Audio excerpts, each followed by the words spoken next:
Mga ka-ATD, milyong-milyong mga deboto ang inaasang dadalo sa traslasyon ng mahal na Poong Nazareno.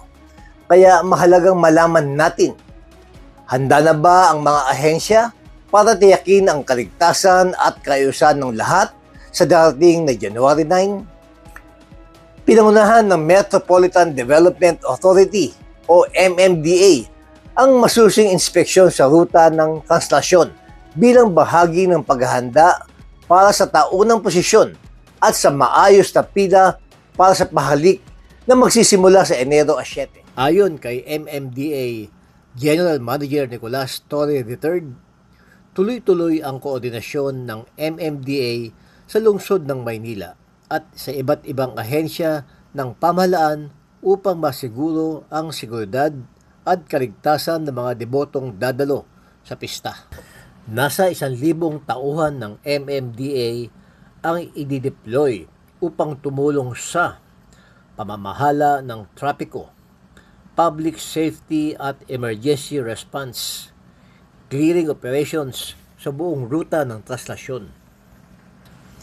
Maghahanda rin ang Road Emergency Group at Public Safety Division ng mga tent at first aid stations para sa agarang tulong sa mga nangangailangan.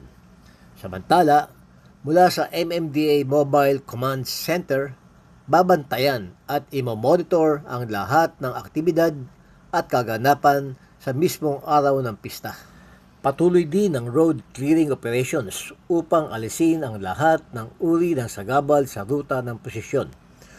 Tulong-tulong ang MMDA Metro Parkways Clearing Group sa paglilinis ng mga kalsada, paglalagay ng mga see-through fences at pag-install ng portalets sa Quirino Grandstand para sa kaayusan at kalinisan. Paalala ng MMDA sa mga motorista, iwasan muna ang ruta ng traslasyon na magsisimula sa Quirino Grandstand at magtatapos sa Quiapo Church at gumamit ng mga alternatibong ruta upang maiwasan ang matinding trapiko. Mga ka-ATD, ang traslasyon ay hindi lamang isang posisyon. Isa itong panata ng pananampalataya sa maayos na paghahanda at pagtutulungan ng pamahalaan at ang publiko, masisiguro ang ligtas, maayos at makabuluhang pagdiriwang. Ako po si Arnold Divina para sa ATD, Aksyon Divina, Tatak Divina. Ako po si Doc Engineer Arnold Divina. At ako naman po si Aida Gonzalez and we are your hosts here on Tagumpay It's All Good. Dito sa channel ito, we bring you real stories, inspiring journeys, and good vibes na siguradong magpapalakas ng inyong umaga. Kaya naman, don't miss out. Follow and like us on Facebook. And don't forget to subscribe to our YouTube channel. Just search Tagumpay It's All Good.